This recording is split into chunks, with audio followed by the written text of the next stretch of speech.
आप सभी लोगों का स्वागत है आपके अपने यूट्यूब चैनल में जिसका नाम है math by Chandan Sharma. RRB NTPC under graduate level की एग्ज़ाम डेट जारी हो चुकी है और बचे हुए मुश्किल से 1 महीने आप कह सकते हैं। तो इतने दिनों में आपकी तैयारी के लिए दो आपके पास ऑप्शन हैं, या तो आप टॉपिक वाइज तैयारी करें और उसके बाद से प्रैक्टिस करें, या मेरे हिसाब से सबसे बढ़िया तरीका ये रहेगा कि अभी जो हाल ही में पेपर हुआ है ग्रेजुएट लेवल का एनटीपीसी के द्वारा, जो कि जून में, उसमें जितने शिफ्टों में पेपर हुए हैं, अगर उन शिफ्टों को अगर अच्छे से सॉल्व कर लें और उसके थ्रू जो उसके पीछे का कॉन्सेप्ट अगर उसको सीख लें, तो मुझे नहीं लगता है कि आपको अंडर ग्रेजुएट लेवल के लिए उससे अलग आपको तैयारी करने की ज़रूरत पड़ेगी। और रेलवे की एक खासियत है कि जो भी पैटर्न होता है उस पैटर्न पे बार बार क्वेश्चन पूछता है। आप प्रीवियस ईयर क्वेश्चन पेपर अगर अच्छे से देखे होंगे तो आपने देखा होगा कि एक फिक्स पैटर्न पे क्वेश्चन पूछते हैं। बहुत ही रेयर है कि वो अलग से क्वेश्चन बना के और आपसे पूछे। तो मेरे हिसाब से सबसे बढ़िया तरीका यही रहेगा कि जो अभी पेपर हुए हैं अगर उसको अच्छे तरीके से आप सॉल्व कर लें तो आपको अलग से कोई भी तैयारी करने की ज़रूरत नहीं पड़ेगी। और आप इसका फ़ायदा एग्ज़ाम देने के बाद से जब आएंगे तो ये महसूस भी करेंगे। और जितने पेपर मैंने सॉल्व कराए हैं ये उस सीरीज़ में 9वां पेपर है, क्योंकि 5, 6 और ये 9 तारीख को जो थर्ड शिफ्ट का ये पेपर है वो आज मैं सॉल्व कराऊंगा। तो 9 पेपर में आपने ये देखा भी होगा कि जो भी क्वेश्चन है वो अलग से नहीं पूछ रहा है, जो भी एक पैटर्न है उसी एक पैटर्न में क्वेश्चन पूछ रहा है, बस वैल्यू इधर उधर कर दे रहा है या बदल दे रहा है।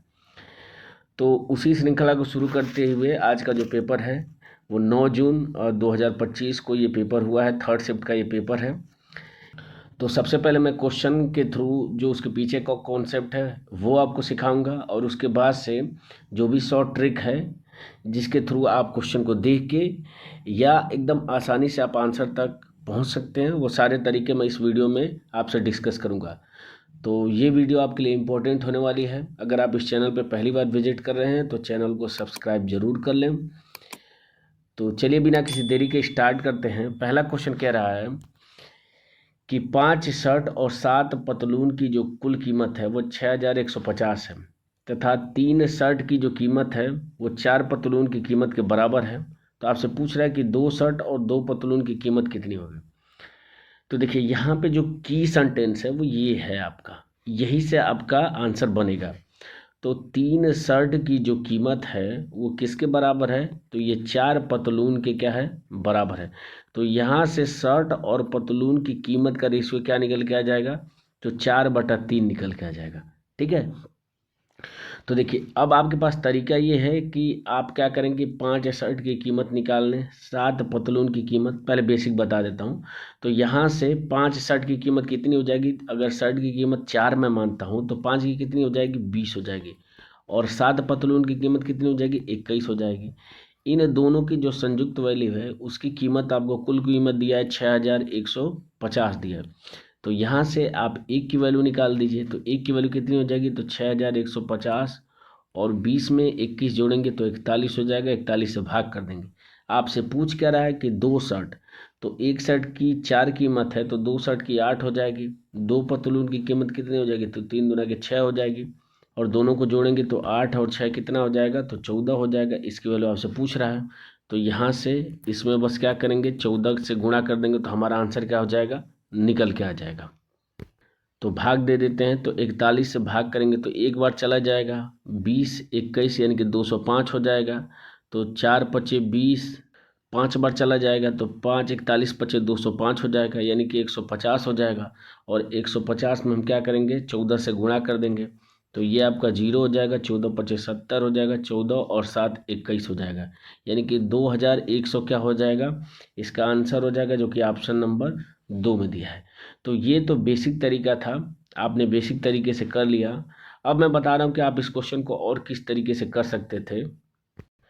तो देखिए जैसे ही आपका शर्ट और पतलून के बीच में जो उसकी कीमत में रेशियो आ गया, तो आप डायरेक्ट क्या करेंगे कि आपसे जो पूछ रहा है उसकी वैल्यू आप निकाल लें। तो 2 शर्ट और 2 पतलून की कीमत क्या निकल के आ जाएगी, 14 निकल के आ जाएगी। यानी जो भी आपका आंसर होगा वो 14 का क्या होगा, मल्टीपल होगा। 14 का मल्टीपल कहने का मतलब इसमें एक 7 है, यानी कि अगर 14 से विभाजित है तो वो संख्या 7 से भी क्या होनी चाहिए, विभाजित होनी चाहिए। तो चेक कर लेते हैं आंसर में कि कौन सा आंसर 7 से विभाजित है। तो देखिए 21 7 से विभाजित है, 50 नहीं होगा तो ये आंसर नहीं होगा। 24 आपका 7 से विभाजित नहीं है तो ये भी नहीं होगा। 22 करेंगे तो 1 15 हो जाएगा, ये भी 7 से विभाजित नहीं होगा। तो इस तरीके से एक ही आपके पास ऑप्शन बचा, ऑप्शन नंबर बी 2100, जो कि 7 से विभाजित है। तो आप यही से इसका आंसर निकाल सकते हैं। बाकी मैंने बेसिक तरीका आपको बता दिया है। बढ़ते हैं अगले क्वेश्चन पे। अगला क्वेश्चन कह रहा है कि आशीष का वेतन 11,000 प्रति माह है। वह 4,000 घर के किराए पर और 1,500 बिलों पर खर्च करता है। बाकी रकम उसकी मासिक बचत है। तो कह रहा है कि एक साल में उसकी बचत ज्ञात करें। यदि उसके जन्मदिन के महीने पर उसने अपनी सारी मासिक बचत जन्मदिन मनाने पर खर्च किया हो। तो इस तरह के क्वेश्चन मैं बताया हूँ। तो मैं बताता था उसमें कि आप 11 का मल्टीपल चेक कर लीजिए, क्योंकि एक साल में 12 महीने होते हैं। एक तो वो जन्मदिन मनाने में पूरा खर्च कर दिया है, तो उसके साथ सेविंग कितने की होगी, 11 महीने की सेविंग होगी। लेकिन देखिए एग्जामिनर ने क्या किया है, आंसर भी इस हिसाब से सेट किया है कि सारे में 11 का आपका मल्टीपल है। तो आप 11 के मल्टीपल से इसको चेक नहीं कर सकते हैं। तो आप कैसे चेक करेंगे? तो देखिए 4,000 घर के किराए पे खर्च कर रहा है, 1,500 बिल पे खर्च कर रहा है, तो टोटल कितना खर्च कर दे रहा है, तो 5500 खर्च कर दे रहा है। और इसकी इनकम कितनी है, तो मासिक है 11,000, तो 5500 खर्च कर दे रहा है। तो इतना बचा ही रहा होगा, क्योंकि इन दोनों को जोड़ेंगे तो 11,000 के बराबर हो जाएगा। अब इतना बचा रहा है और कितने महीने का पूछ रहा है आपसे, 11 महीने का पूछ रहा है, तो 11 से गुणा कर देंगे तो डबल जीरो हो जाएगा। 55 में 11 का गुणा करेंगे तो ये कितना हो जाएगा, 605 हो जाएगा।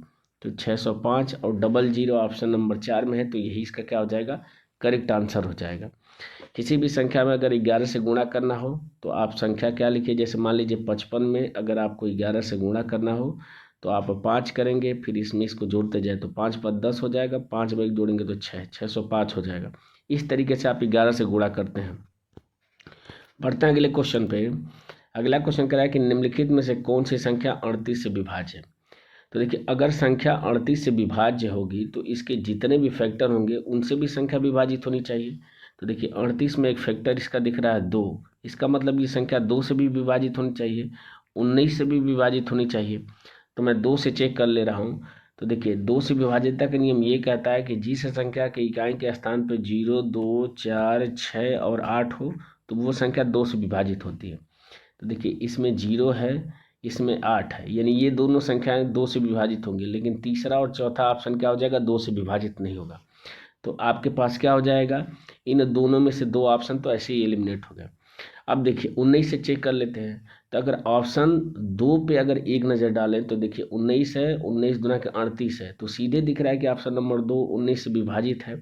तो मुझे पहले वाले ऑप्शन को चेक करने की ज़रूरत नहीं है। बाकी आप चेक कर सकते हैं पहले वाले ऑप्शन को, तो वो 19 से विभाजित नहीं होगा। लेकिन ये साफ साफ जब दिख रहा है तो मैं इसी को चेक करूँगा कि 19 से विभाजित है कि नहीं है। बढ़ते हैं अगले क्वेश्चन पे। अगला क्वेश्चन कह रहा है कि यदि दो संख्याओं का जो अनुपात है वो 3:16 है तथा उनके लघुत्तम समापवर्त और महत्तम समापवर्त का जो गुणनफल है वो 432 है, तो उनके लघुत्तम समापवर्त तथा महत्तम समापवर्त के व्युत्क्रम का योगफल कितना होगा। तो मैं बता चुका हूँ कि इस तरीके के क्वेश्चन आपके हर शिफ्ट में पूछे जा रहे हैं, और मैं उसमें बताया हूँ कि जो भी आंसर होगा वो क्या हो जाएगा कि ये जो दोनों संख्याओं का अनुपात दिया है इनका गुणनफल, यानी कि 16 में 3 का गुणा करेंगे तो 48, यानी कि 48 से जो भी हर में वैल्यू दी होगी वो विभाजित होनी चाहिए। तो अगर हम चेक कर लें तो 48 से विभाजित होने का मतलब किससे होना चाहिए कि 12 से भी होना चाहिए, क्योंकि 12 चौक 48, और अगर 12 से देख लिया जाए तो सिर्फ 144 ही ऐसी संख्या दिख रही है जो 12 से विभाजित होगी। तो बिना सॉल्व किए इसका आंसर आप बता सकते हैं कि ऑप्शन नंबर 4 होगा।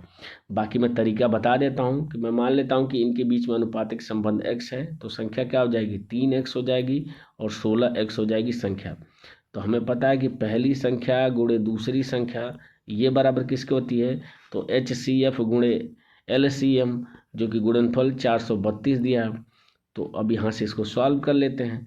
तो 3 से कट कर देंगे तो ये 1 हो जाएगा, 4 हो जाएगा और ये 4 हो जाएगा। यहाँ से एक्स स्क्वायर की वैल्यू क्या हो जाएगी, तो 16 9 144, यानी कि 9 निकल के आ जाएगी। तो एक्स की वैल्यू जब स्क्वायर रूट लेंगे तो 3 हो जाएगी। तो जैसे ही एक्स की वैल्यू निकल के आ जाएगी संख्याएं क्या हो जाएंगी, तो 3 3 9 हो जाएंगी और 16 32 16 3 48 हो जाएंगी संख्याएं। ठीक है, और आपसे करें कि लघुत्तम समापवर्त तथा महत्तम समापवर्त की व्युत्क्रम। तो यहाँ से लघुत्तम समापवर्त क्या हो जाएगा, तो यहाँ से भी आप निकाल सकते हैं कि 16 गुणे 3 हो जाएगा और इंटू कितना हो जाएगा, x हो जाएगा। यही क्या हो जाएगा, आपका लघुत्तम समापवर्त हो जाएगा। रख देंगे तो ये कितना हो जाएगा, तो 48 गुणे 3 हो जाएगा। इसका व्युत्क्रम करने का मतलब कि 1 बटा हो जाएगा। और प्लस HCF क्या हो जाएगा, तो दोनों में कॉमन मुझे क्या दिख रहा है, जो x की वैल्यू 3 आई है वहीं HCF हो जाएगा। तो इसको सॉल्व करेंगे तो इसका एलसीएम क्या हो जाएगा, तो 48 गुणे 3 हो जाएगा। ये 1 हो जाएगा ऊपर, और 3 से भाग करेंगे तो 48 हो जाएगा। 48 में 1 जोड़ेंगे तो कितना हो जाएगा, ये 49 हो जाएगा। और नीचे 3 का गुणा करेंगे तो 8 3 24 हो जाएगा, 4 3 12 और 2 14, यानी 49/144। 20 तरीके से आपका करेक्ट आंसर ऑप्शन नंबर 4 ही आ रहा है। तो दोनों तरीके मैंने बता दिए। बढ़ते हैं अगले क्वेश्चन पे। अगला क्वेश्चन कह रहा है कि एक दुकानदार ने अपने सामान पर लागत मूल्य से x% अधिक मूल्य अंकित किया तथा उसे 16% की छूट पर बेचा। यदि उसे 68% का लाभ होता है तो x का मान कितना होगा। तो सक्सेसिव डिस्काउंट का मैंने फार्मूला आपको बताया है। % अधिक अंकित किया तो हम क्या लिख देंगे, यहाँ पे x लिख देंगे। छूट कितने की दे रहा है, तो 16 की, तो -16 लिख देंगे। और प्लस माइनस का गुणा करेंगे तो ये माइनस हो जाएगा। 16 में x का गुणा करेंगे तो 16x और डिवाइडेड बाई 100। इसकी वैल्यू किसके बराबर हो रही है, तो 68% का लाभ हो रहा है, तो 68 के बराबर है। यहाँ से सॉल्व करके हम x की वैल्यू निकाल देंगे। तो इसे 16 को जब बराबर के इधर आएंगे तो ये जुड़ जाएगा। तो ये कितना हो जाएगा, तो इसे 100 का x में गुणा करेंगे तो 100, और 16 घटाएंगे तो 84x और बटा 100। इसकी वैल्यू किसके बराबर हो जाएगी, तो 68 में 16 जोड़ेंगे तो 8 6 14 यानी 84 हो जाएगी। तो यहाँ से 84 से 84 कट जाएगा, x की वैल्यू क्या निकल के आ जाएगी, तो 100 आ जाएगी, जो कि ऑप्शन नंबर 4 में दिया है। बढ़ते हैं अगले क्वेश्चन पे। अगला क्वेश्चन कह रहा है कि रुपये 1680 की धनराशि 4% वार्षिक साधारण ब्याज की दर से कितने वर्ष में 2100 हो जाएगी। तो धनराशि 1680 है और बढ़ के 2100 हो जा रही है, तो कितना इस पर ब्याज लग रहा होगा। तो मैं क्या करूँगा, 2100 से 1680 घटा दूंगा तो 0 हो जाएगा, ये 2 हो जाएगा। यहाँ पे 10 में से 6 जाएगा, 4 हो जाएगा। तो 420 रुपये का क्या उस पर मिल रहा है, ब्याज मिल रहा है। तो हमें पता है कि ब्याज बराबर होता है, यानी कि ब्याज 420 बराबर हो जाएगा मूलधन जो कि 1680 है, गुणे दर जो कि 4% है, इंटू समय आपसे पूछ रहा है, डिवाइडेड बाई 100 कर देंगे। तो इसको सॉल्व कर लेते हैं। तो 0 से 0 आपका कैंसिल हो जाएगा। 4 से कट करेंगे तो ये कितनी बार चला जाएगा, 1 4 5 20 यानी कि 105 बार चला जाएगा। अब इसको सॉल्व कर लेते हैं। तो यहाँ से t की वैल्यू क्या निकल के आ जाएगी, तो 105 और गुणे 10 और डिवाइडेड बाई 168 हो जाएगी। 2 से कट कर लेते हैं तो ये 2 5 10 हो जाएगा, 2 8 16, 2 चौको 8 हो जाएगा। 3 से कट कर लेते हैं, 3 दूना के 6 हो जाएगा, और 2 24, 3 8 24, 8 बार चले जाएगा। 3 3 9, 3 5 15 हो जाएगा। 7 से कट कर लेते हैं तो 7 चौको 28, 7 5 35 हो जाएगा। 5 में 5 का गुणा करेंगे तो 25/4 हो जाएगा। और 25/4 की वैल्यू हमें पता है कि 6.25 होती है। 6.25 क्या हो जाएगा, समय की वैल्यू हो जाएगी, जो कि ऑप्शन नंबर 1 में दिया है। बढ़ते हैं अगले क्वेश्चन पे। अगला क्वेश्चन कह रहा है कि 2 पुरुष या 9 महिलाएं जो हैं किसी काम को 14 दिन में कर सकते हैं। तो 2 पुरुष 9 दिनों तक काम करते हैं और फिर काम छोड़ के चले जाते हैं। तो कह रहा है कि शेष काम को 9 दिनों में पूरा करने के लिए कितनी महिलाओं की आवश्यकता होगी। तो देखिए, इस क्वेश्चन को भी समझने की आपकी देरी है। जैसे क्वेश्चन क्या कह रहा है कि 2 मेल हैं या 9 जो फीमेल हैं, किसी काम को ये 14 दिन में कर सकते हैं। तो देखिए, क्वेश्चन में क्या कह रहा है कि 2 पुरुष 9 दिनों तक काम करते हैं। तो 2 पुरुष अगर 9 दिनों तक काम कर दिए हैं तो 2 पुरुष के 5 दिन का काम क्या होगा, बचा होगा। यही तो कह रहा है, क्योंकि 2 पुरुष जो 9 दिन कर दिए हैं और 2 पुरुष 14 दिन में टोटल काम कर देते हैं, तो 2 पुरुष के 5 दिन का काम बचा होगा। अब ये जो 2 पुरुष जितने दिन में कर रहे हैं उतने दिन में तो 9 महिलाएं भी कर दे रही हैं, यानी कि ये जो 5 दिन का काम है वो 9 महिलाएं भी 5 दिन में कर देंगी। लेकिन आपसे क्वेश्चन क्या कह रहा है कि इस कार्य को 9 दिनों में कराना है। तो 9 दिनों में कराना है तो ये 9 इधर चलाएगा, 5 इधर चलाएगा। इसका मतलब 9 दिन में करने के लिए उसको कितनी महिलाओं की आवश्यकता होगी, तो 5 महिलाओं की आवश्यकता होगी, जो कि ऑप्शन नंबर 2 में दिया है। इस क्वेश्चन को अगर आप समझ रहे हैं तो आपको पेन उठाने की ज़रूरत नहीं है, आप आसानी से कर सकते हैं। बाकी मैं इसका बेसिक तरीका बता देता हूँ कि जैसे देखिए ये बराबर आ गया तो यहाँ से मेल और फीमेल की एफिशिएंसी का रेशियो निकल के आ जाएगा, तो 9 बटा कितना आ जाएगा, 2 आ जाएगा। अब देखिए 2 पुरुष के कितने दिन का काम बचा है, तो 5 दिन का काम बचा है, तो पुरुष की एफिशिएंसी 9 है। इसको कराना किससे है, 9 दिन में कराना है। और किससे कराना है, तो महिलाओं से कराना है। महिलाओं की एफिशिएंसी 2 है, तो कितनी महिलाओं की आवश्यकता होगी ये आपसे पूछ रहा है, तो मैं मान ले रहा हूँ एक्स महिलाओं की आवश्यकता होगी। देखिए 2 9 2 और 9 कैंसिल हो जाएगा, तो यहाँ से एक्स की वैल्यू क्या निकल के आ जाएगी, 5। तो आप इस तरीके से भी कर सकते हैं। बाकी मैंने इसके पीछे की जो थ्योरी थी वो समझा दिया है। बढ़ते हैं अगले क्वेश्चन पे। अगला क्वेश्चन कह रहा है कि अपनी सामान्य चाल की 2/5 चाल से चलने पर अभिजीत अपने कार्यालय 48 मिनट की देरी से पहुंचता है। अपने घर और कार्यालय के बीच की दूरी तय करने में उसे सामान्यतः कितना समय लगता है, ये आपको बताना है। तो देखिए पहले अगर उसकी चाल 5 थी तो अब उसकी चाल कितनी हो जा रही है, 2 हो जा रही है। तो ये स्पीड का क्या है, तो ये स्पीड का आपको रेशियो निकल के आ गया। जैसे ही स्पीड का रेशियो निकल के आ गया, यहाँ से हम टाइम का रेशियो निकाल देंगे, तो टाइम का रेशियो क्या हो जाएगा, इसी का उल्टा हो जाएगा, यानी कि 2:5 हो जाएगा। तो पहले अगर 2 समय लगता था तो अब उसको 5 समय लगता है। तो समय में अंतर कितना है, तो समय में अंतर है 3 का, जबकि क्वेश्चन में समय में अंतर कितना दिया है, तो 48 मिनट देरी से पहुंचता है, तो 48 मिनट दिया है। तो यहाँ से क्या करेंगे, हम 1 की वैल्यू निकाल देंगे। तो 1 की वैल्यू कितनी हो जाएगी, तो 16×3 = 48 हो जाएगी, यानी कि 16 मिनट हो जाएगा। आपसे पूछ क्या रहा है कि सामान्यतः कितना समय लगेगा, सामान्यतः उसकी स्पीड 5 है, इसमें समय 2 लग रहा है, तो 2 की वैल्यू पूछ रहा है। तो 2 की वैल्यू कितनी हो जाएगी, 16 दूना के 32 मिनट इसका करेक्ट आंसर होगा, जो कि ऑप्शन नंबर 3 में दिया हुआ है। तो देखिए इसके पीछे का कॉन्सेप्ट क्या था कि जब भी दूरी फिक्स होती है तो उस कंडीशन में जो स्पीड का रेशियो होता है इसका जस्ट अपोजिट क्या हो जाता है, समय का रेशियो हो जाता है। अगर आप टाइम, स्पीड और डिस्टेंस अच्छी तरीके से नहीं जानते हैं तो इससे रिलेटेड मैंने एक सेपरेट वीडियो बनाई है, उसमें जितने भी इसके कॉन्सेप्ट बन सकते हैं, क्या क्या तरीके होते हैं, वो सारे तरीके मैंने इस वीडियो में डिस्कस किया है, आप जाके उसको चेक कर सकते हैं। बढ़ते हैं अगले क्वेश्चन पे। अगला क्वेश्चन कह रहा है कि यदि x + y = 10 है और एक्स वाई का जो गुणनफल है वो 16 है, तो आपसे पूछा है कि x के घाते 4 और y के घाते 4 का मान कितना होगा। तो देखिए आप अगर इसको हिट एंड ट्रायल से करें तो 16 के 2 फैक्टर क्या हो जाएंगे, तो 8 और 2 हो जाएंगे, और 8 में 2 अगर जोड़ेंगे तो 10 आ जा रहा है। इसका मतलब बिल्कुल ये इस चीज़ को फॉलो कर रहा है। तो बस इसका क्या कर दीजिए, तो 8 के घाते 4 और +2 के घाते 4 कर दीजिए। तो देखिए अगर हम 8 के घाते 4 करेंगे तो ज़्यादा समय लगेगा, तो हम क्या कर लेते हैं, इस 2 के घाते 4 को मैं थोड़ा सा सिंप्लीफाई करके लिख देता हूँ। इस 2 के घाते 4 को मैं क्या लिख सकता हूँ, तो 2 16 लिख सकता हूँ, और 16 तो दोनों में दिख रहा हूँ कि 8 कॉमन है, तो 8 कॉमन यहाँ से ले लूँगा, तो ये हो जाएगा 8 का क्यूब हो जाएगा, और प्लस ये कितना हो जाएगा, 2 हो जाएगा। ठीक है, यानी कि जो भी आंसर आएगा वो 8 का क्या होगा, मल्टीपल होगा। और 8 का मल्टीपल हम चेक कर लेते हैं, तो 8 के विभाज्यता का नियम ये कहता है कि इकाई, दहाई, सैकड़े तीनों के स्थान पे 0 हो, या इन तीनों से जो बनी संख्या वो 8 से विभाजित होनी चाहिए। तो 92 आपकी 8 से विभाजित नहीं होगी, तो ये आंसर नहीं होगा। 73 भी आपका 8 से विभाजित नहीं है, तो ये भी नहीं होगा। 175 तो 8 दूना के 16, 15 ये भी 8 से विभाजित नहीं है।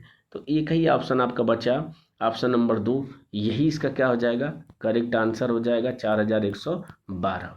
आप कैलकुलेशन करके एग्जैक्ट आंसर भी निकाल सकते हैं, पर मैं आपको शॉर्ट तरीके बता रहा हूँ कि आपको अगर ऑप्शन दिए हैं तो आप ऑप्शन के थ्रू कैसे करेक्ट आंसर तक कम से कम समय में पहुँच सकते हैं। बढ़ते हैं अगले क्वेश्चन पे। अगला क्वेश्चन कह रहा है कि y x + 3 के अनुक्रमानुपाती है। तो इसका मतलब क्या होता है कि यहाँ से क्या करेंगे कि y अनुक्रमानुपाती किसका हो जाएगा, तो x + 3 का अनुक्रमानुपाती हो जाए। यानी इसको मैं लिख सकता हूँ y1/y2 ये बराबर किसके हो जाएगा, x1 + 3 और डिवाइडेड बाई x2 + 3 के क्या हो जाएगा, बराबर हो जाएगा। बस वैल्यू रख देंगे, तो x की वैल्यू 1 यानी कि ये कितना हो जाएगा, तो 4 हो जाएगा, और डिवाइडेड बाई x2 की वैल्यू 2 तो कितना हो जाएगा, 5 हो जाएगा, और y1 की वैल्यू आपकी दिया है 8 है, y2 की वैल्यू आपसे पूछ रहा है। तो देखिए 4 का 2 गुना करने पे 8 आ रहा है, तो उसी तरह 5 का 2 गुना करेंगे तो कितना आएगा, 10 आ जाएगा। तो इसका 10 करेक्ट आंसर हो जाएगा। बढ़ते हैं अगले क्वेश्चन पे। अगला क्वेश्चन कह रहा है एक व्यक्ति अपनी आय का 40% बचाता है यदि उसका व्यय जो है वो 480 रुपया है तो आय कितनी होगी। देखिए 40% अगर बचाता है तो इसका मतलब 60% क्या करता होगा, खर्च करता होगा। और इसी 60% की वैल्यू आपको 480 दिया है, तो यहाँ से 10% की वैल्यू कितनी हो जाएगी, तो 6 से भाग कर देंगे तो 80 हो जाएगी। आपसे 100% की वैल्यू पूछ रहा है तो एक जीरो दोनों साइड बढ़ा दीजिए, तो ये कितना हो जाएगा, 800 हो जाएगा। तो उसकी 800 क्या हो जाएगी, आय हो जाएगी, जो कि ऑप्शन नंबर 2 में दिया है। बढ़ते हैं अगले क्वेश्चन पे। अगला क्वेश्चन कह रहा है कि यदि ए स्क्वायर प्लस बी स्क्वायर बराबर 144 है, ए बी बराबर आपका 24 है और ए की वैल्यू अगर बी से बड़ी है, तो कह रहा है कि A minus B divided by A plus B का मान कितना होगा। तो देखिए मैं इसके पीछे का कॉन्सेप्ट सिखा देता हूँ। जैसे मैं बता भी चुका हूँ कि ए प्लस बी का होल स्क्वायर, इसको क्या लिख सकते हैं, तो ए स्क्वायर प्लस बी स्क्वायर और प्लस 2ab ये लिख सकते हैं। अगर यहाँ से a प्लस बी की वैल्यू निकालनी है तो इस साइड का क्या करना पड़ेगा, हमें रूट लेना पड़ेगा, यानी कि ए स्क्वायर प्लस बी स्क्वायर और प्लस 2ab का क्या कर लेंगे, हम रूट लेंगे। अगर यहाँ पे माइनस होता तो बस यहाँ पे क्या हो जाता, माइनस हो जाता। बस इसी तरीके से इसको डायरेक्ट लगाएंगे। तो यहाँ से a माइनस बी इसकी वैल्यू क्या निकल के आ जाएगी, तो ए स्क्वायर प्लस बी स्क्वायर इसकी वैल्यू क्या दिया है, तो 144 दिया है और माइनस हो जाएगा 24 दुना के 48, यानी कि इसमें से 48 घट जाएगा। देखिए 44 घटाएंगे तो ये 100 हो जाएगा, 4 बचेगा यानी कि 96 हो जाएगा। तो रूट में कितना हो जाएगा, 96। यहाँ से a प्लस बी की वैल्यू इसी तरीके से निकाल देंगे, तो जो माइनस है वो प्लस हो जाएगा, यानी कि 144 और प्लस 48 हो जाएगा। जोड़ेंगे तो कितना हो जाएगा, तो 8 4 12 हो जाएगा, यानी कि 40 40 80 और 8 4 12 यानी कि 192 हो जाएगा। तो यहाँ से आपको इसकी वैल्यू पूछ रहा है इन दोनों की, तो क्या हो जाएगा, तो रूट में हो जाएगा 96 और बटा कितना हो जाएगा, तो 192 हो जाएगा। हमें पता कि 96 दुना के 192 होता है, तो ये कितना निकल के आ जाएगा, तो रूट में 1/2 इसका आंसर निकल के आ जाएगा, जो कि ऑप्शन नंबर किस में दिया हुआ है, 2 में दिया हुआ है। तो इन तीनों का एलसीएम हम निकाल देंगे। तो इन तीनों का एलसीएम क्या हो जाएगा, तो 57 तो हो जाएगा, 28 14 दूनी 28 14 42 यानी कि इंटू 28 हो जाएगा। ये क्या हो जाएगा, इन दोनों का एलसीएम हो जाएगा। तो यहाँ से ए की इफिशियंसी 28 आ गई, बी प्लस सी की इफिशियंसी कितनी हो जाएगी, तो 57 हो जाएगी। और ए प्लस सी की इफिशियंसी कितनी हो जाएगी, तो 19 दूना के 38 19 3 57 यानी कि 28 गुणे 3 क्या हो जाएगी, ए प्लस सी की इफिशियंसी हो जाएगी। तो देखिए आपको कार्य बी से कराना है, तो बी की इफिशियंसी अगर हम निकाल दें तो हमारा काम बन जाएगा। तो देखिए ये ए प्लस सी की इफिशियंसी है और ए की इफिशियंसी 28 है, तो अगर इसमें से 28 घटा देंगे तो सी की इफिशियंसी हो जाएगी। तो 28 गुणे 3 इसमें से 28 घटा दीजिए, दोनों में 28 कॉमन है तो 3 में से 1 जाएगा तो 2 हो जाएगा, यानी कि 28 गुणे 2 क्या हो जाएगी, ये आपकी सी की इफिशियंसी निकल के आ जाएगी। और बी प्लस सी की इफिशियंसी कितनी है, तो 57 है। तो 28 दुना के कितना होता है, तो 56 होता है। तो 57 में से अगर 56 घटा दूं तो यहाँ से बी की इफिशियंसी 1 निकल के आ गई। और बी को अकेले कार्य कराना है, टोटल कार्य इतना है, तो बी ई की एफिशिएंसी से कितने समय में करेगा, तो बस 1 से इसमें क्या करेंगे, भाग दे देंगे। यूनिट डिजिट अगर सबका देखें तो अलग अलग है, तो बस लास्ट में देख लेते हैं तो क्या आता है, तो 8 7 56 यानी कि लास्ट में 6 आना चाहिए और लास्ट में 6 ऑप्शन नंबर 3 में है, तो यही इसका क्या हो जाएगा, करेक्ट आंसर हो जाएगा। बढ़ते हैं अगले क्वेश्चन पे। अगला क्वेश्चन कह रहा है कि प्रेक्षण 87 56 79 81 11 53 94 45 32 99 और 98 की माध्यिका कितनी होगी। तो देखिए माध्यिका क्या होता है कि सबसे पहले आंकड़ों को या तो आरोही क्रम में लिख लीजिए या तो अवरोही क्रम में लिख लीजिए। इन दोनों में से किसी एक क्रम में लिखने के बाद से क्या करेंगे, पदों की संख्या हम काउंट करते हैं कि सम है कि विषम है। तो सबसे पहले अगर हम देखें तो 1 2 3 4 5 6 7 8 9 10 11 यानी कि पदों की संख्या 11 जो कि विषम है। तो जैसे ही पदों की संख्या विषम होती है तो माध्यिका क्या होती है, तो n+1 डिवाइडेड बाई 2, ये वहाँ पद जो होता है यही क्या होती है, माध्यिका होती है अगर पदों की संख्या विषम हो तो। अगर पदों की संख्या सम हो तो n/2 वहाँ पद होता है और पर प्लस हो जाता है n/2 + 1 वहाँ पद और डिवाइडेड बाई क्या होता है, 2 होता है जब क्या होता है, पदों की संख्या सम हो। तो इसके लिए फार्मूला है, तो विषम है तो ये लगाएंगे। तो n का मान 11 है तो 11 में 1 जोड़ेंगे और डिवाइडेड बाई 2 यानी 12/2 यानी कि छठवां जो पद होगा वहीं क्या हो जाएगा, आपकी माध्यिका हो जाएगी। तो आरोही या अवरोही क्रम में लिख लीजिए। तो सबसे छोटा क्या है, 11 है, ये पहला हो जाएगा। उसके बाद से इससे बड़ा क्या है, तो इससे बड़ा आपको दिख रहा है 32, तो ये दूसरा हो जाएगा। फिर आपको दिख रहा है 45, तो ये तीसरा हो जाएगा। फिर 53 दिख रहा है, तो ये चौथा हो जाएगा। 56 क्या हो जाएगा, पाँचवा हो जाएगा।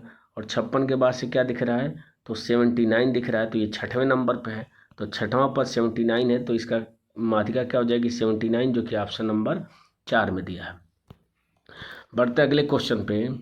अगला क्वेश्चन कह रहा है कि दो संकेंद्रीय वृत्तों की त्रिज्याएं 10 सेंटीमीटर और 26 सेंटीमीटर है। बड़े वृत्त की उस जीवा की लंबाई ज्ञात कीजिए जो छोटे वृत्त की स्पर्श रेखा है। मैं चित्र से समझा देता हूँ कि मान लीजिए कि ये बड़ा वृत्त है और ये मान लीजिए कि छोटा वृत्त है। दो संकेंद्रीय है, मतलब इनके जो दोनों केंद्र हैं वो दोनों एक ही है, दोनों वृत्तों के केंद्र। अब कह रहा है कि बड़े वृत्त की एक जीवा है जो छोटे वृत्त को ये मान लीजिए स्पर्श कर रही है। आपको छोटे वृत्त की त्रिज्या कितना दिया है, तो ये 10 सेंटीमीटर दिया है। बड़े वृत्त की जो त्रिज्या है वो कितनी दिया है, तो 26 दिया है। तो हमें पता है कि जब भी किसी जीवा पर केंद्र से लंब डाला जाता है तो जीवा को क्या करता है, दो बराबर भागों में विभाजित करता है। यानी जितनी लेंथ इसकी होगी उतनी ही लेंथ क्या हो जाएगी, इसकी होगी। तो देखिए यहाँ पे समकोण त्रिभुज बन रहा है, पाइथागोरस थ्योरम लगा देंगे तो हमें पता है कि 26, 10 और 24 का ट्रिपलेट होता है। अगर आपको नहीं मालूम है तो 2 से भाग कर दीजिए, तो 26 और ये 10 दिया है, 2 से भाग करेंगे तो ये 13 हो जाएगा, ये 5 हो जाएगा।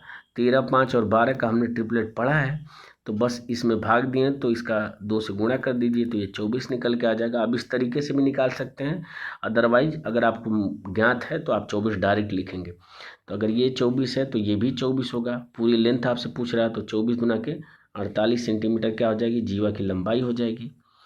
बढ़ते हैं अगले क्वेश्चन पे। अगला क्वेश्चन कह रहा है कि आपको सरलीकृत कीजिए, यानी सिंप्लीफिकेशन का क्वेश्चन है। आप इसको सॉल्व करके आप इसका आंसर बताइए। तो हम अगर बार बार मैं यही चीज़ कहता हूँ कि कभी भी क्वेश्चन सॉल्व करिए तो हमेशा ऑप्शन पे एक नज़र जरूर देख लीजिए। तो मैं देख रहा हूँ कि ऑप्शन में सारे जो यूनिट डिजिट हैं वो सब में अलग अलग है, तो मैं इसी चीज़ का प्रयोग करूँगा। तो ये भाग दूंगा तो कितनी बार चला जाएगा, तो ये 4 बार चला जाएगा। इसको 4 में 2 जोड़ूंगा तो 6, 6 में 4 का गुणा करूंगा तो 24, यानी कि 4 आएगा। यानी कि इतने का पूरा यूनिट डिजिट जो आएगा 4 आएगा। तो 9 में 4 अगर मैं जोड़ दूंगा तो 13, यानी कि लास्ट में 3 आना चाहिए, और लास्ट में 3 एक ही ऑप्शन में दिया है, तो यही इसका क्या हो जाएगा, करेक्ट आंसर हो जाएगा। बढ़ते हैं अगले क्वेश्चन पे।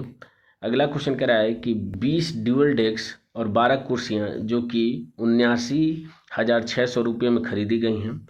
यदि एक ड्यूअल डेस्क की औसत कीमत जो है वो 3500 है, तो कह रहा है कि एक कुर्सी की औसत कीमत कितनी होगी। तो देखिए इसको करने के कई तरीके हो सकते हैं। आप इसमें वेटेज एवरेज का फार्मूला लगा सकते हैं या आप कुछ भी कर सकते हैं, पर मैं आपको बता चुका हूँ कि जब भी आपसे औसत पूछे या परसेंटेज पूछे तो आपको एग्जैक्ट वैल्यू निकालने की ज़रूरत नहीं है।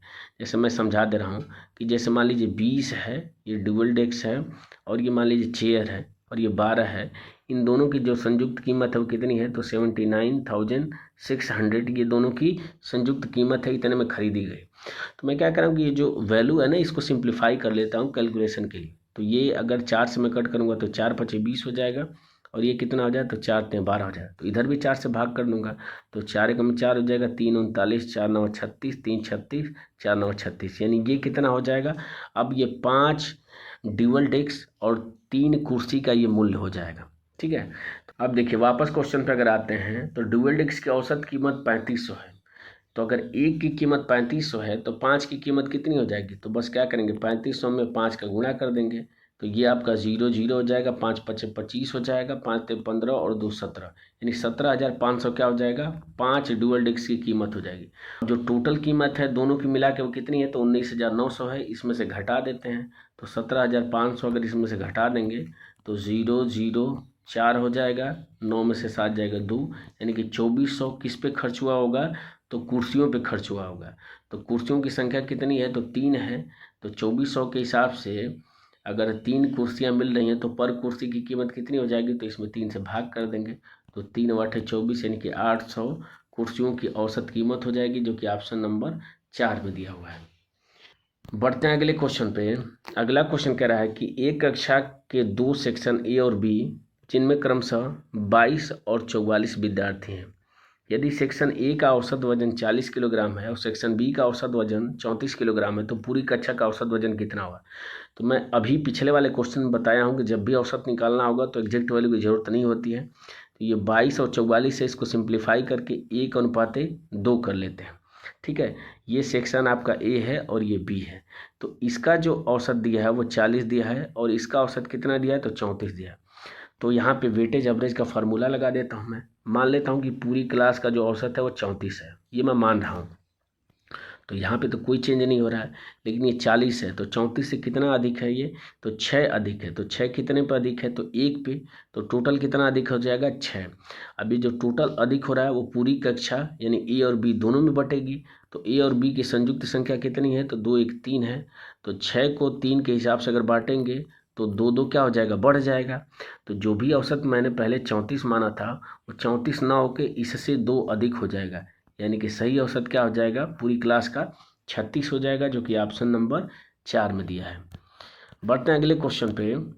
अगला क्वेश्चन कह रहा है कि 21/8 इसके घाते 12 इंटू 8/21 इसके घाते 14 इंटू 21/8 इसके घाते 14 बराबर 8/21 के घाते 9m+20 के लिए m का मान कितना होगा।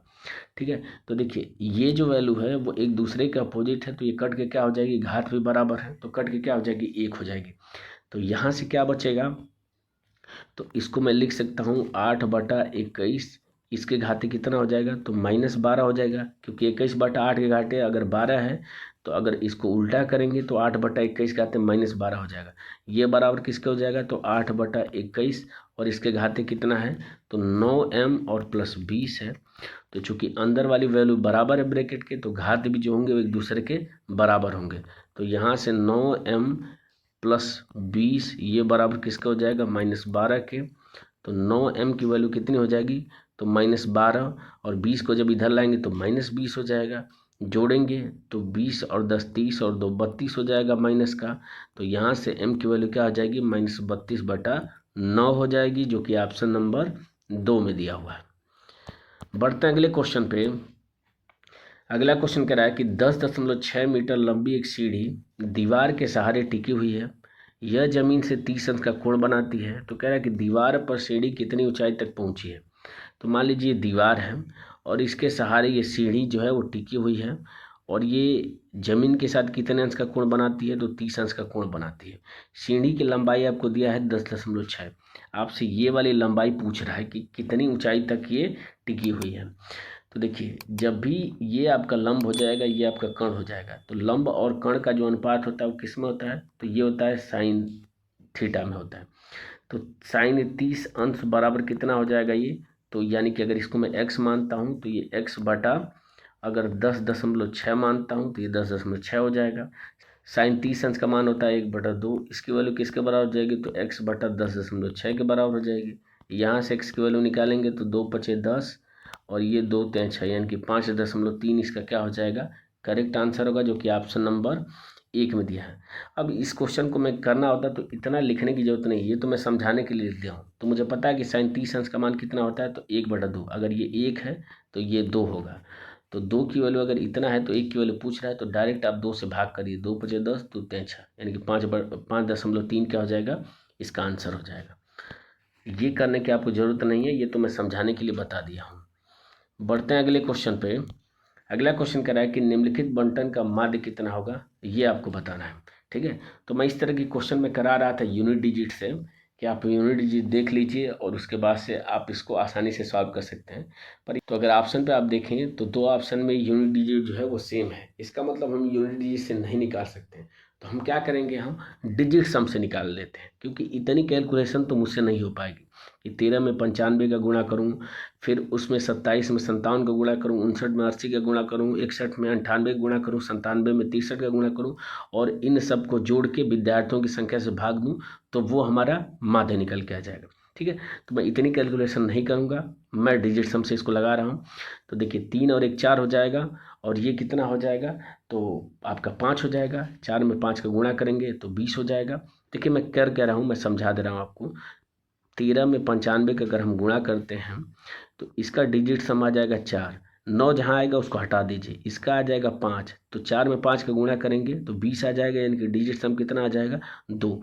तो पहले वाले का 2 आ गया, प्लस हो जाएगा 7 2 9 आ रहा है, तो 9 में किसी चीज़ का अगर हम गुणा करते हैं तो डिजिट सम 9 ही आएगा, तो इसको निकालने की जरूरत नहीं है। अब इसका देख लेते हैं, तो देखिए ऊपर 9 हट जाएगा तो 5 हो जाएगा, 5 में 8 का गुणा करेंगे तो 8 5 40, यानी कि डिजिट सम कितना आ जाएगा 4 आ जाएगा। इसका कर लेते हैं, तो 6 1 7 हो जाएगा, 9 हट जाएगा तो 8 हो जाएगा, 8 7 56, 56 का डिजिट सम 6 5 11, यानी 1 1 2 हो जाएगा, प्लस 9 हट जाएगा 7 बचेगा, 7 3 10, यानी कि 1 होगा, यानी कि इसका डिजिट सम कितना हो जाएगा 7 हो जाएगा। और डिवाइडेड बाई कितना करेंगे, तो विद्यार्थियों की संख्या, तो 9 इसमें से हट जाएगा तो ये 5 हो जाएगा, और प्लस 7 5 12, 12 का डिजिट सम 3 हो जाएगा, ये आपका 8 हो जाएगा, 9 हट जाएगा तो फिर 8 हो जाएगा, और 7 3 10, यानी कि 1 हो जाएगा। जोड़ लेते हैं तो 8 1 9 हो जाएगा, तो इसको हटा दीजिए, 5 3 8, 8 16 हो जाएगा, 16 का डिजिट सम कितना हो जाएगा 7 हो जाएगा। तो ऊपर वाले का अगर हम जोड़ लें तो ये हो जाएगा 9, तो हटा दीजिए, तो 4 और 2 6 हो जाएगा, 7 2 9 को हटा दीजिए, यानी कि ऊपर 6 आ रहा है, नीचे 7 आ रहा है। अब 7 अगर नीचे आ रहा है तो इसको 1 बनाना पड़ेगा, तो अगर ऊपर और नीचे 4 से हम गुणा कर दें तो ऊपर क्या हो जाएगा 6 चौको 24 हो जाएगा, और नीचे क्या हो जाएगा 7 चौको 28, यानी कि 8 और 2 10 हो जाएगा, यानी कि ऊपर वाले का डिजिट सम 6 और नीचे का 1 हो जाएगा, यानी कि जो भी आंसर आएगा उसका डिजिट सम कितना आना चाहिए 6 आना चाहिए। तो देख लेते हैं, ये 9 आ रहा है तो ये नहीं होगा, 7 4 11 2 आ रहा है तो ये भी नहीं होगा, 3 1 4 ये भी नहीं होगा, तो एक ही ऑप्शन बचा, ऑप्शन नंबर 2, इसका क्या हो जाएगा करेक्ट आंसर हो जाएगा। यानी इस क्वेश्चन को मैंने डिजिट सम से आसानी से कर लिया, बाकी अगर मैं कैलकुलेशन करने जाता तो बहुत ज़्यादा समय लग जाता। बढ़ते हैं अगले क्वेश्चन पे। अगला क्वेश्चन कह रहा है कि पानी की एक घनाभाकार टैंक की धारिता जो है वो 70,000 लीटर है। यदि टैंक की लंबाई और गहराई क्रमशः आपका 4 मीटर और 10 मीटर है तो इसकी चौड़ाई कितनी होगी। ठीक है, तो चूंकि आंसर सारे आपके अलग अलग हैं तो इसीलिए मैं लीटर और मीटर को बदलने की कोशिश नहीं करूँगा। तो घनाभाकार टैंक की धारिता में लिख लेता हूँ 70,000 है। ठीक है, अब ये बराबर किसके हो जाएगा, तो लंबाई कितनी है 4 है, गहराई कितनी है 10 है, चौड़ाई आपसे पूछ रहा है, मैं मान ले रहा हूँ b है। तो देखो अगर 0 से 0 कट जाएगा, 4 से अगर मैं भाग देता हूँ 70 में तो 4 एकम में 4 3 30 हो जाएगा, 4 सत्ते 28 2 20, 4 पचे 20, यानी कि 175 आ रहा है। और दशमलव को अगर मैं हटा देता हूँ, दशमलव इस वजह से क्योंकि ये लीटर में वैल्यू दी है और ये मीटर में दी है। ठीक है, तो अगर दशमलव को मैं हटा देता हूँ तो 175 आना चाहिए, 175 सिर्फ आपको ऑप्शन नंबर 1 में दिख रहा है, तो ये इसका क्या हो जाएगा करेक्ट आंसर हो जाएगा। मैंने ऐसा इसलिए किया है कि मैं देख रहा हूँ कि वैल्यू सारी अलग है, तो जब अलग वैल्यू है तो मुझे दशमलव लेने का कोई मतलब नहीं है।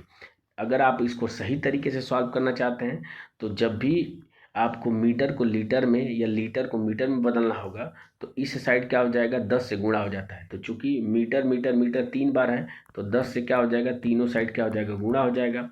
तो देखिए 1 2 3, ये 3 जीरो और ये 4 जीरो से 1 2 3 4 जीरो कट जाएगा, इधर क्या बचेगा सिर्फ 4 बचेगा और ये b बचेगा।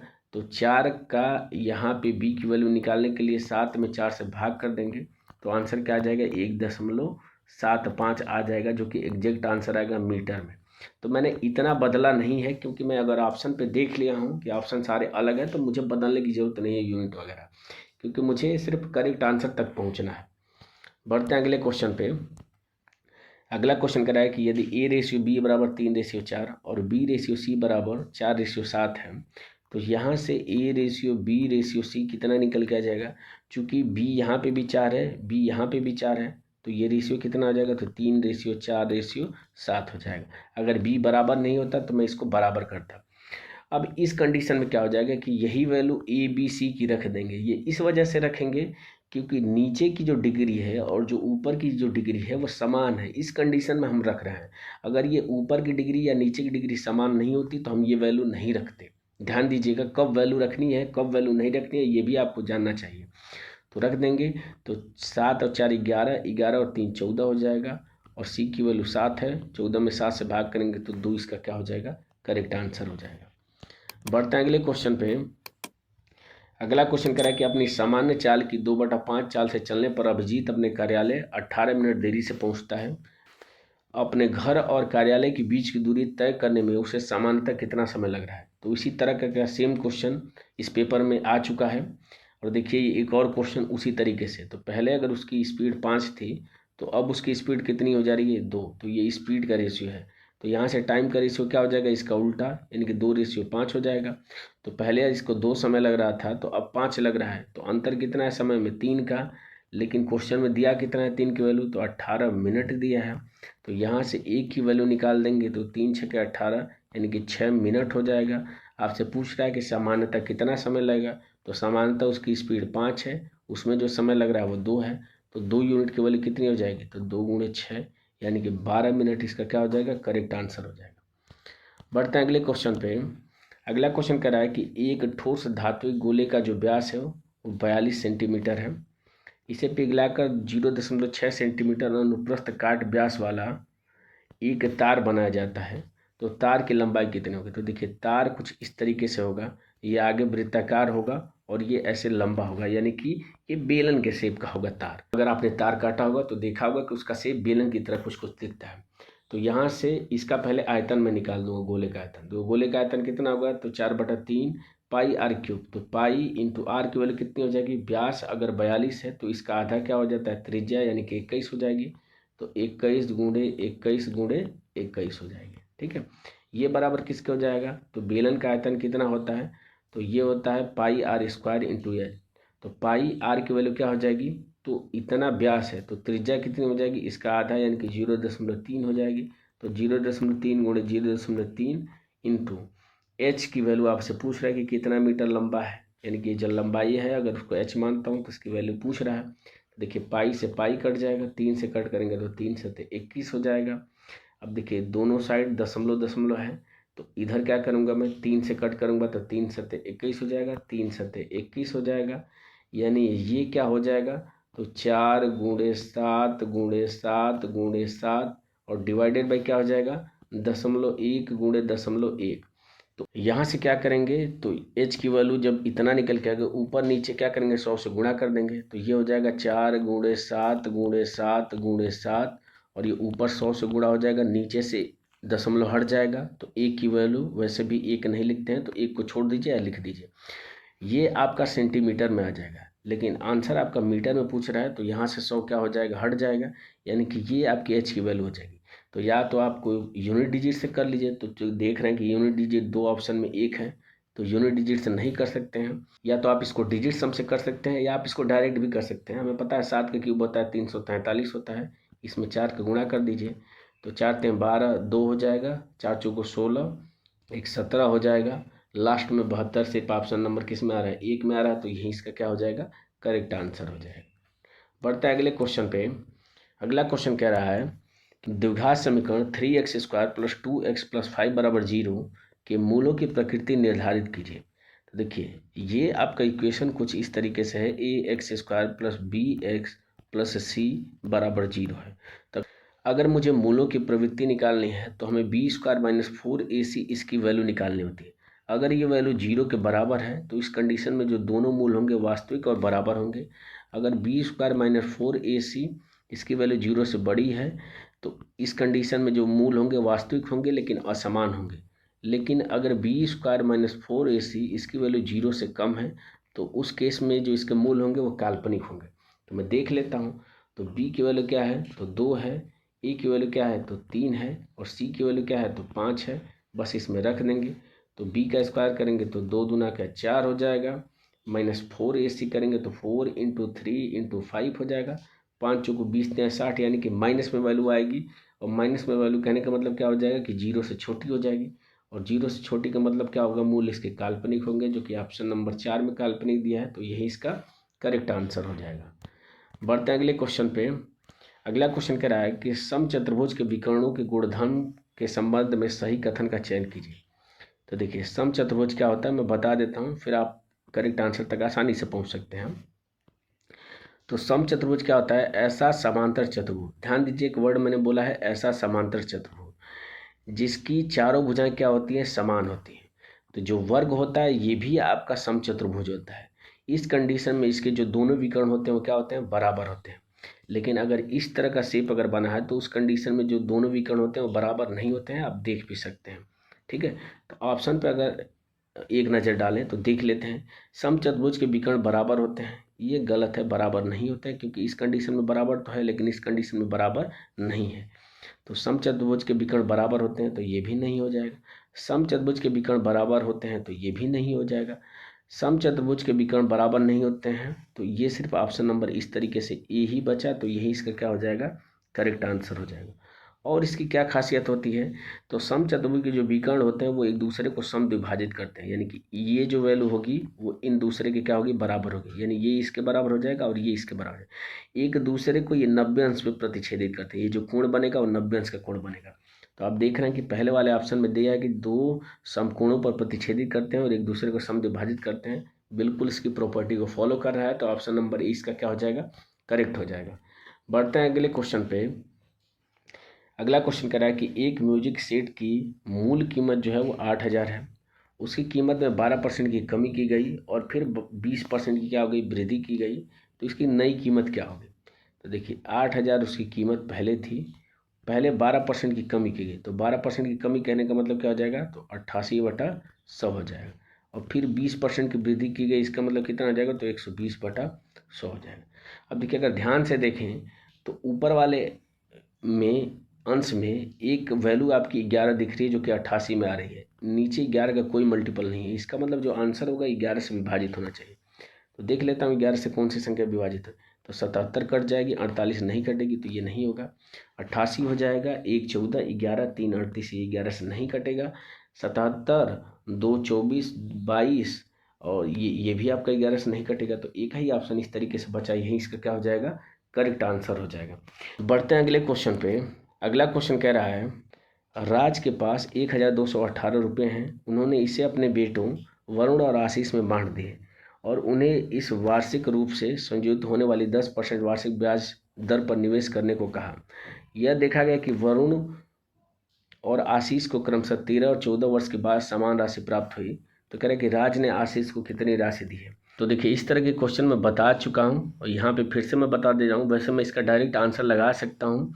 देखिए क्या करेंगे कि वरुण को मैं मान लेता हूँ भी मिला है, तो ये कितने वर्ष तक निवेश करा, 13 वर्ष तक, तो 1 प्लस कितना हो जाएगा, ये आर की वैल्यू है 10, तो 10/100 और इसके पावर कितना हो जाएगा 13, और आशीष कितना, तो 14 वर्ष के लिए, तो आशीष को अगर ए मिला है तो 1 + 10/100 और इसके पावर कितना हो जाएगा 14 हो जाएगा। देखिए 13 से आपका 13 कट जाएगा, यहाँ से V/A इसका अनुपात कितना हो जाएगा, तो ये हो जाएगा 11/10, यानी कि अगर वरुण को 11 मिल रहा है तो आशीष को कितना मिल रहा है, 10 मिल रहा है, यानी जो भी आंसर होगा वो 10 का मल्टीपल होगा। 10 का मल्टीपल ये नहीं है, ये भी नहीं है, यानी इन दोनों में से कोई वैल्यू हो सकती है। तो इन दोनों को जोड़ेंगे तो कितना हो जाएगा, 21 हो जाएगा, और 21 की वैल्यू आपको क्वेश्चन में दी कितनी है, तो 1 2 1 8 दी है। यहाँ से 3 से कट कर लेते हैं तो 3 चौको 12 हो जाएगा, 0 3 6 18 हो जाएगा, तो 7 की वैल्यू इतना आ गई, 7 से कट कर लेते हैं तो 7 5 35 हो जाएगा, 5 56, 7 8 56 हो जाएगा, यानी 1 की वैल्यू कितने निकल के आ गई, 58। आपसे 10 की वैल्यू पूछ रहा है तो कितना हो जाएगा, 580 इसका करेक्ट आंसर हो जाएगा, जो कि ऑप्शन नंबर बी में दिया है। तो इस तरीके से 9 जून 2025 को थर्ड शिफ्ट में आरआरबी एनटीपीसी ग्रेजुएट लेवल का जो पेपर हुआ था उसमें जितने भी क्वांट के महत्वपूर्ण क्वेश्चन पूछे गए थे वो सारे क्वेश्चन मैंने एक एक करके इस वीडियो में सॉल्व कर दिए। मुझे उम्मीद है कि ये वीडियो आपको इन्फॉर्मेटिव लगी होगी, अच्छी लगी होगी। अगर वीडियो पसंद आए तो लाइक ज़रूर करें, नहीं पसंद आता है तो आप डिसलाइक कर सकते हैं। अगर आप इस चैनल पर पहली बार विजिट कर रहे हैं तो चैनल को सब्सक्राइब करना ना भूलें। मिलते हैं आपसे अगले पेपर में अगली वीडियो के साथ, तब तक के लिए जय हिंद और बाय।